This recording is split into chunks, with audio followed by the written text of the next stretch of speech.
Good. Oh no! Autumn battery again. I need to call someone and I don't know where to go. Yeah, I constantly run out of battery when I most need it.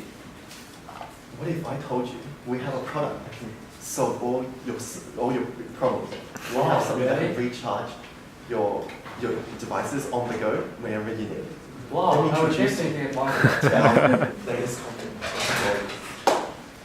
So the world is currently facing one of the world is currently facing one of the toughest challenges in energy. Developing countries as well as developed countries are having issues with generating sufficient energy to meet their population's needs. In Africa, for example, kids from early stages all the way to university are struggling to study because electricity is insufficient. They're using candles in order to have a few moments where they could sit down properly and actually educate themselves. In developed countries, energy production is also a crisis. Pollution, greenhouse gas emissions are causing significant global warming issues, and the traditional forms of energy generation and storage are not feasible. Despite the innovations in technology, the latest solar panels and renewable, as well as alternate technologies that are available to people, these are not attractive to the masses. They are cool, they come across as highly technical and geeky, and people are just not very keen on using them everywhere or wearing it across, like in the day-to-day tasks. So, introducing our biggest idea. We want to help people make wearable technology a cool thing, so that they can take it with them everywhere they go, so that they could generate their own electricity for their own uses and across anywhere for any purposes that they need. So we want to start a movement in wearable fashion.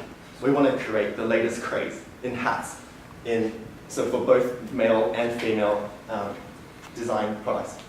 Obey is one of the latest brand management sort of pioneers. They create the momentum out of fashion, and we want to improve that with technology. We want to adapt the latest innovations in solar power storage, as well as external electricity storage, and combine it into the next generation of headgear. We introduce the solar cap. Yeah. So this is the solar cap that we plan to introduce. The top front panels would have solar panels, solar sheets built inside, and then there would be a battery storage device at the back. So you just plug in your USB and then connect it to your phone and use it as you walk. So as you're walking in the sun, your battery keeps getting charged, and then you just walk and charge your cell phone. So,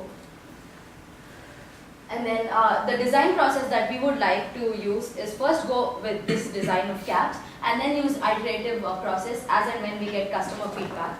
As of now, we have done some market validation to find out why people are using caps and what are the reasons behind it. And for manufacturing, there is a big textile giant in India called Gokuldas, where they manufacture caps. So even from prototyping till the final stages, they have agreed to do that. I worked with them earlier. So from 5 prototypes to even 10,000, we can make it there at a very low cost. Yeah, so who are our target audience? Kids who play out in the sun, who love to play all the time. So we can have something called no hat, no play campaigns in schools, where students who do not wear caps are not allowed to play in the sun. So this is being done in Australia actually, so that people are aware and they wear caps. Then we have athletes, runners who keep running all the time, and then when you're running, your phone just goes out of battery. You use maps, you use music, and your phone goes out of battery. So they can charge their phones while on the go. And then we have cricketers and athletes who are again playing outside, and you can use it to charge the phones. Yeah. So what is the impact that we are creating out of this? First, we're using solar energy. The next, so in a lot of countries, skin cancer is a major issue. People are exposed to sun and it causes skin cancer. So when you're telling people to wear caps, when you're making something cool, people would love to wear it, and then they become more aware about their health and start taking care.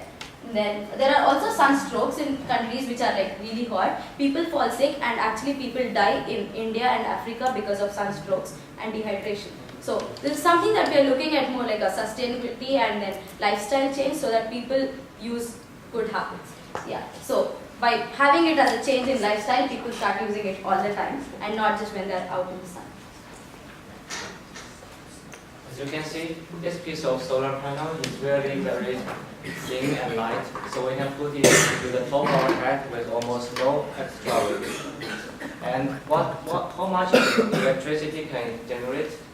Here comes the amazing part. According to available technology, we can charge 1/3 of the iPhone's battery with no more than 3 hours of sunlight. And with a battery like that, we can store the electricity we generated and use it to charge our phone or other mobile devices at any time, at anywhere. The financial details of this is very simple. So we've broken down the components of the hat and also analyzed each part, the cost per unit of producing it. Our recommended retail price would be, so in the early stages we'll charge a premium, so a $30 premium, which gives us a profit margin of about 300 cents. And our team is very cross-functional. We have people who've worked in the industry and achieved projects.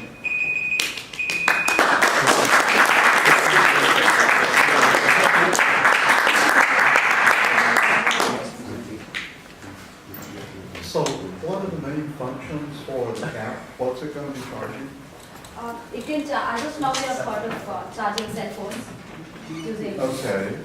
So the cap in itself is a storage device.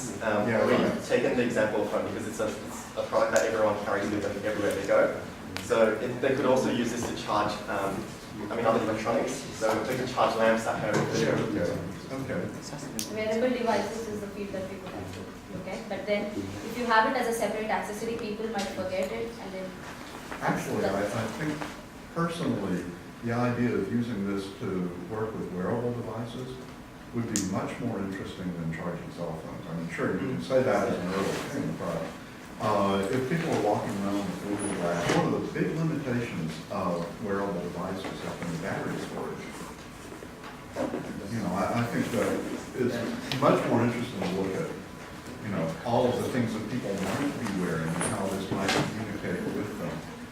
How do you get the power from one place to the next is the question. Does it have to be wired USB, or does it have, can it be some sort of, wireless energy transfer? That's where the vision of our organization comes into play. We would like to make something that is a technology that acts as an accessory so that it solves the sustainability. So initially the R&D would begin with caps and converting solar energy to electricity, and then we can expand. I think with solar energy, I wish we were something bigger than charging our cell phones, especially with clean energy. But anyway, I know that's a problem that you have every day, so I think that's what you're thinking about. Overall, I think the good part of this presentation was that you're the first ones to kind of think about the manufacturing process. I really enjoyed the fact that you brought that up. But, again, I didn't get a sense of how this is going to end up being a successful business financially. So that would be nice to kind of get there from the manufacturing process and tie that into how we're going to end up performing like this when people can buy cabs. So it's good that you caught that. Finally, okay, here's some actual numbers about how much it costs for these things.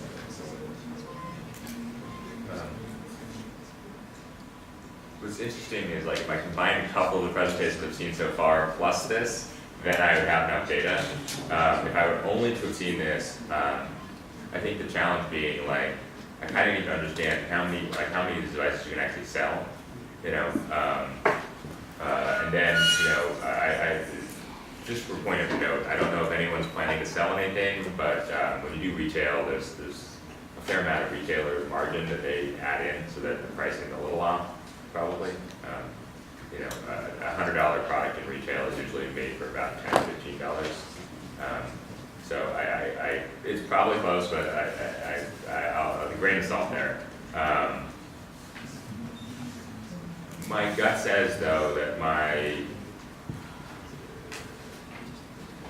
one of the things that you really want to do is hammer 1.0 over and over and over again. And that the skin cancer thing was sort of like, oh, this is the reason why people wear hats.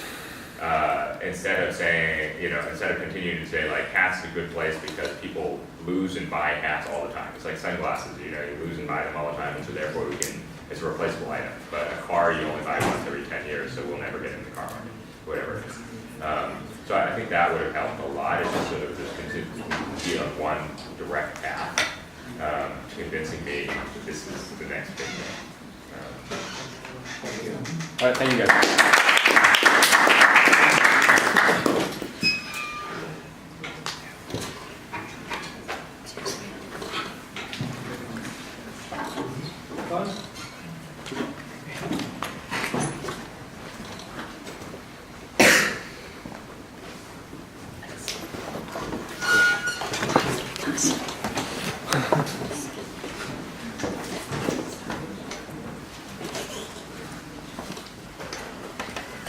Alright. Yeah, I should stop doing that. You gotta stop like pushing the thing. It runs us like off track because otherwise. I was looking at the time and there are 30 seconds Don't worry left. about the time. Like people have gone over time before. It wasn't straight. But after the